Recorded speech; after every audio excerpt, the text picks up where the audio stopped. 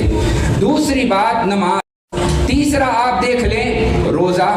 اگر آپ سفر پہ چلے جائیں، اگر آپ بیمار ہیں یا ایسی کوئی بیماری آپ پر آ گئی ہے تو آپ کو روزے کی رخصت ہے۔ زکوٰۃ دیکھ لیں، زکوٰۃ کے پاس آپ کا ایک نصاب ہے، وہ نصاب میں آپ فٹ ہوتے ہیں اور ایک سال گزرتا ہے تب زکوٰۃ فرض ہوتی ہے۔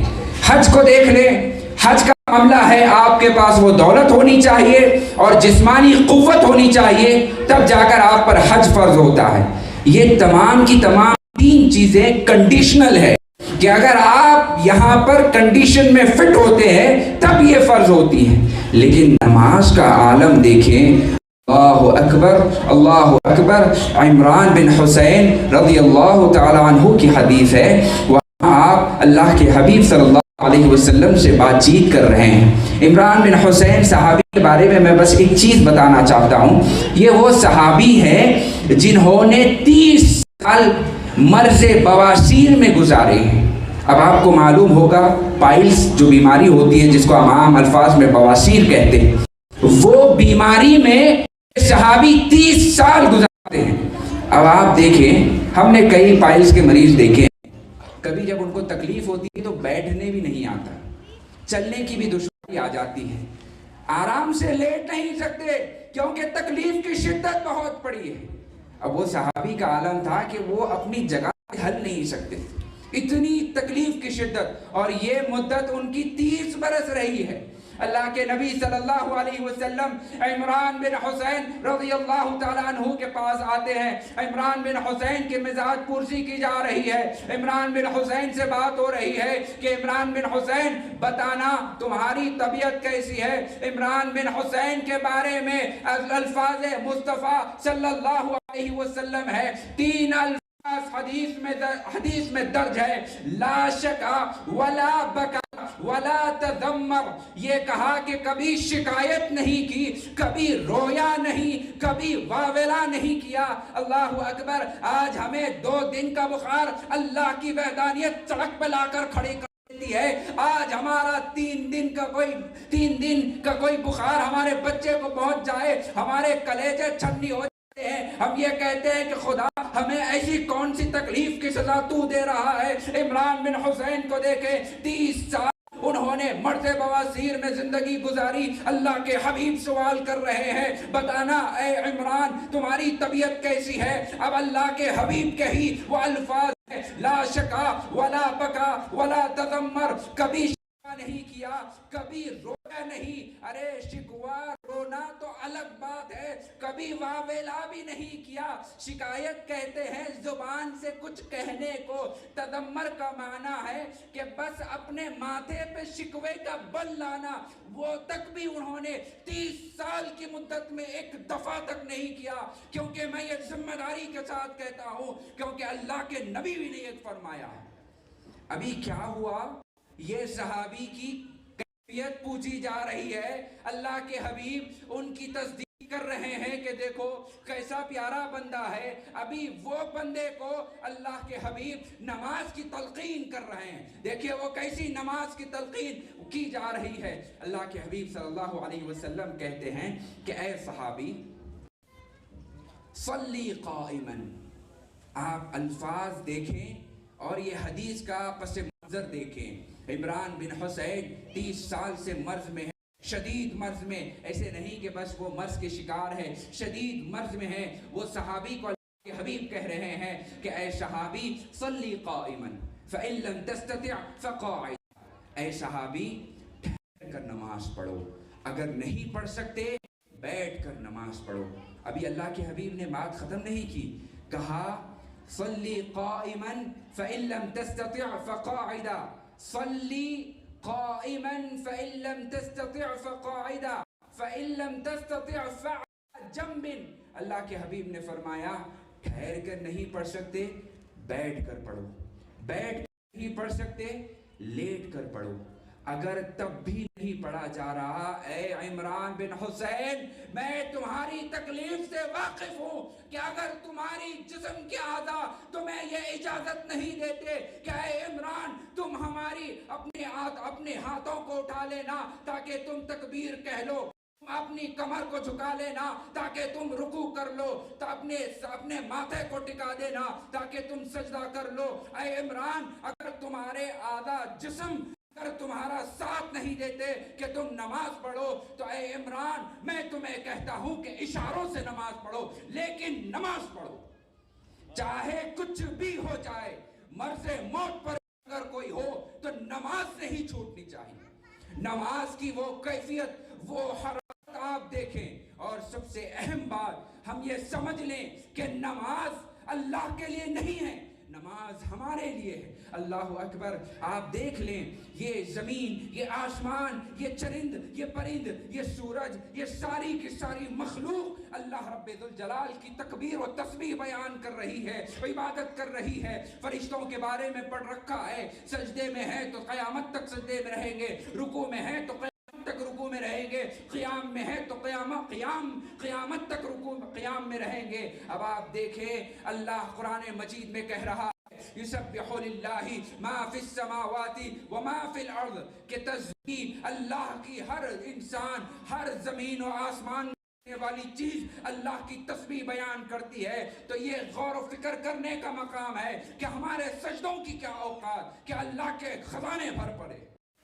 یہ آپ سمجھ لیں کہ ہمارے سجدوں سے اللہ کے کوئی خزانے نہیں بھرتے، یہ ہمارا قرب ہے جو اللہ رب ذوالجلال کے قریب جاتا۔ ہماری ذات اللہ کے قریب ہوتی ہے جب ہم نماز میں ٹھہرتے ہیں۔ وہ لمحہ دیکھیں، حدیث رسول صلی اللہ علیہ وسلم ہے، اللہ کے حبیب صلی اللہ علیہ وسلم فرماتے ہیں کہ جب بندہ نماز کے لیے جائے نماز پر ٹھہر جاتا ہے، اللہ رب ذوالجلال اس کے پاس فوراً فرشتے بھیجتا ہے کہ اے فرشتوں میرے بندے کو پاک کر دو۔ اب پاکی سے یاد آیا، پاک کب ہوتا ہے؟ جب انسان گناہوں سے پاک ہو جاتا ہے، وہ تمام گناہیں اللہ رب ذوالجلال فرشتوں کو حکم دیتا ہے، فرشتوں میرے اس بندے کو پاک کر دو، سارے گناہ اس کے اوپر سے اٹھا لینا، ابھی کوئی گناہ اس کے اندر ہونا نہیں چاہیے۔ جب وہ میرے سامنے کھڑے گا وہ بالکل پاک ہوگا، منزہ ہوگا۔ بہرحال سارے کے سارے فرشتے آتے ہیں، اس بندے کے گناہ لیتے ہیں۔ اب اللہ رب ذوالجلال کے سامنے وہ بندہ سجدہ کرتا ہے، رکوع کرتا ہے، نماز کی تکمیل کر لیتا ہے۔ اللہ سے وہ فرشتے مخاطب ہوتے ہیں کہ یا اللہ پروردگار، نماز سے پہلے تیرا حکم تھا کہ ہم اس کے گناہ اٹھا لے، اب اس نے نماز پڑھ لی، بتانا ہم ان گناہوں کا کیا کر سکتے ہیں؟ دیکھو اے فرشتوں، یہ ہم رب قدوس کی شان رکھنے والے، ایک بار جو چیز اٹھا لی وہ اٹھا لی جائے گی۔ میرے بندے کو میں نے اس قدر پاک کر دیا، اس کے سجدے مجھے اس قدر بھا گئے، اس کا ٹھہرنا مجھے اس قدر بھا گیا، اس کا اللہ اکبر کہہ کر مجھے پکارنا مجھے اس قدر بھا گیا۔ سمیع اللہ لمن حمدہ، سمیع اللہ لمن حمدہ، سبحان ربی العظیم، سبحان ربی العالی، مجھے اس قدر بھا گیا کہ میں یہ نہیں چاہتا، رب ذوالجلال کی یہ قدوسیت کو گوارا نہیں کہ اس کو لیے ہوئے گناہ پھر سے واپس کر دے، لہذا اس کے گناہوں سے پاک کر دیا جائے۔ یہ اللہ کی محبت اپنے بندوں کی طرف دیکھیں، اور نماز کا عالم تو دیکھیں کہ صحابہ اکرام کے درمیان اگر کوئی نماز چھوڑنے والا ہوتا تو اللہ کے لیے اس سے بغض رکھتے۔ بغض سے معنی یہ نہیں کہ اس سے دشمنی کرتے، بلکہ اس سے ڈانٹتے، ڈپٹتے اور نماز کی طرف لے کر آتے، بلکہ یہ تانا کشی نہیں کرتے کہ ارے دیکھو وہ تو بے نمازی ہے، ارے دیکھو وہ نماز ہی نہیں پڑھتا، ارے میں نے اس کو تو اپنی زندگی میں کبھی سجدہ کرتے نہیں دیکھا۔ اللہ اکبر، بالکل نہیں۔ صحابہ اکرام کے پاس دیکھیں، جب کوئی عورت پردہ نہ کرتی تو صحابہ اکرام بہانہ بنا لیتے، کہتے کہ ارے شاید اس کو چہرے پہ کوئی بیماری ہوگی، شاید اس کو کوئی پریشانی ہوگی،